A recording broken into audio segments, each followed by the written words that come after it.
Okay, our chat tomorrow for you Streamlink members will be with none other than paranormal hunter Joshua P. Warren. That'll start at 8 p.m. Pacific time for Streamlink members, so jump on board. Next hour, we'll take your phone calls with Robert Hastings.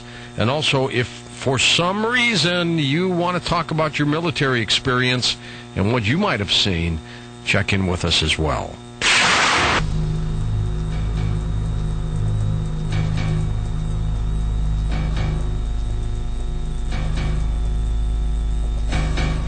During the Chernobyl disaster, Robert, there have always been reports that some kind of unidentified flying object was seen above it. I actually briefly cover that in one of the appendices in the book. What I know about it is pretty minimal, but in April of '86, the Chernobyl reactor did explode, and just within the last 10 years, stories have surfaced in Russia and Ukraine in the media saying that persons who were on site immediately after the explosion, who were there to monitor radiation levels, reported seeing a large spherical brass-colored or reddish-orange-colored object hovering directly above the damaged reactor. Depending on which story you read, there were up to several hundred witnesses who observed this object. The story that I'm most familiar with, and one can find references online searching Google, but apparently the radiation level that was determined or detected prior to the appearance of this object was extremely high in terms of the energy being released, the radiation being released in Roentgens. And my understanding is immediately after this object left, the radiation level had dropped by 2/3. And that's the testimony of the radiation monitoring personnel who were at site. Now, it's extremely difficult to track down stories even in this own country, in the United States. I have no access to anybody in Ukraine or Russia to verify this, but those stories have appeared in the Russian and Ukrainian media. And what about, we've talked about what's happening here at some of our missile bases. What about China, India, Pakistan, Israel, other nations that have nukes? I would have to say that almost with certainty, any nation that has nuclear weapons programs probably has experienced UFO activity, but again, finding credible sources to verify that is another matter. I have seen stories online published in India about UFO sightings above Indian nuclear weapons sites, but I have no way of independently verifying them. I've also seen stories online about sightings in Iran, which also is developing nuclear weapons. So that's about all I can really confirm is what I read online. Of these nearly 100 military veterans that you talked to, did any of them ever say that they saw occupants or they could see little humanoids or anything like that? No, I can't think of a single case where the people who were involved with the weapons either, again, the people down in the launch capsule are only hearing over the radio or on the telephone what their guards are reporting up at ground level. Right. But those witnesses or targeting personnel out working on the missiles or missile maintenance personnel have only described to me seeing objects hovering near the nukes. Saucer-shaped objects, cigar-shaped objects, spherical-shaped objects. But I can't honestly say that any of them has described seeing humanoid beings. One case that's very well known, of course, is the Bentwaters case, Rendlesham Forest, yes. In England, East England, December of 1980. Lots of television programs have covered this, where the deputy base commander, then Lieutenant Colonel Halt, was out tromping around in the woods with a team, and we're witnessing UFO activity and all of that.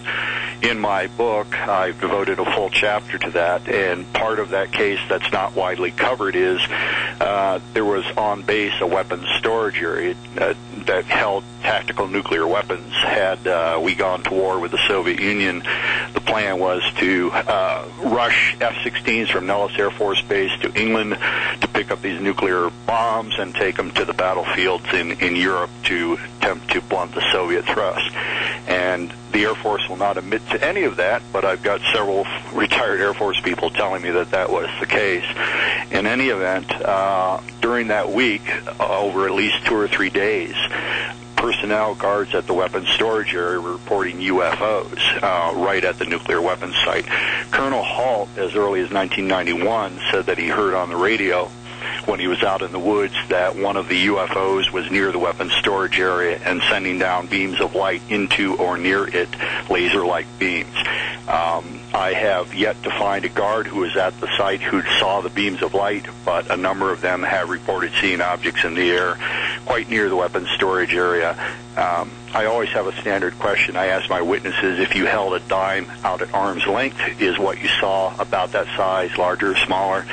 And one of the guards, a man named Charlie Waters, said that while he was at the weapons storage area, the object he saw, he said if you held a cantaloupe out at arm's length, it was about that big. That's huge. Quite close, yeah. Or quite large, or both. And so that is sort of an untold or a rarely told part of the Bentwater story. I also managed to interview for the first time. They've broken their silence after nearly 30 years. I've talked to 2 of the air traffic controllers who were in the Bentwaters Tower during that week, and they said they picked up an object on radar that covered 120 miles in about 8 to 12 seconds. And one of the people who was in the tower looked out the window and saw it actually hovering over a water tower on base, and he said it was basketball-shaped, sort of a dull orange-colored. It hovered for a second and raced away, and those people are now on the record for the first time. What do you think's going on, Robert? Let's make this great assumption we are being visited and we've been visited. You believe it, I believe it. What's going on? Again, as I mentioned earlier, I think I can offer an informed opinion, having studied this for 30-something years, but I'm hesitant to say that I know for a fact what's going on or that my sources... So we'll I am of the opinion that we are being visited by a number of races. If you look at the cases involving UFO occupants being sighted on near a landed UFO, over the years, all around the world, there's a variety of humanoids being described of various descriptions, heights, coloring, facial features. So I think we don't have just one race here. We have multiple races who somehow, have mastered interstellar travel on a routine basis. And they've probably been monitoring us for a long time, and for reasons that we can only guess at, they are concerned about the welfare of humanity, or at least the health of this planet at this point now that humans have nuclear weapons. And while all of that is speculative on my part, the fact remains that there are 100 people I've interviewed who the U.S. government entrusted with nuclear weapons, either guarding them or operating them or launching them, people who passed all sorts of background tests, psychological tests, considered to be reliable enough to handle weapons of mass destruction by our government. And nearly 100 of them have now come forward and said that UFOs have monitored and occasionally shut down our nuclear weapons. Dramatic. And I think that that's something that, the average person, our politicians, the President of the United States need to be, if they're not already aware of, need to be made aware of. What do you think is aboard these craft? Again, I think, you mean who's flying them? Yeah, what is it? I think we have, we have fleeting evidence, probably best verified by radar tracking data, of craft operating in our atmosphere that are orders of magnitude beyond any human technology. And I think, the most logical explanation, given those data, we're being visited by a number of races from elsewhere. Robotic or? The descriptions, again, based on my reading of the literature, reports from reliable sources, military personnel and law enforcement personnel who've seen landed UFOs and occupants and so on. Some of them are described as robotic, but most of them seem to be flesh and blood critters like us. So I think that's about as far as one can really take it without going really far afield in terms of theorizing. Do you think that they are coming here to truly save us, Robert?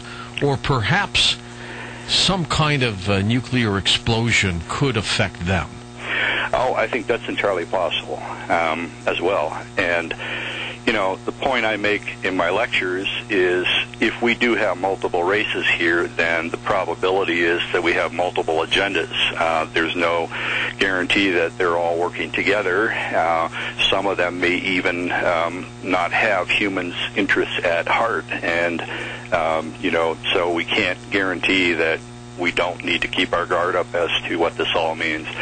But the fact that, certainly in my lifetime, the fact that we haven't been invaded, the fact that, you know, we're still here and this activity is still going on in a rather surreptitious fashion suggests to me that whoever is monitoring the nukes and tampering with them is, in effect, sending a message to the nuclear powers that we are playing with fire, that we are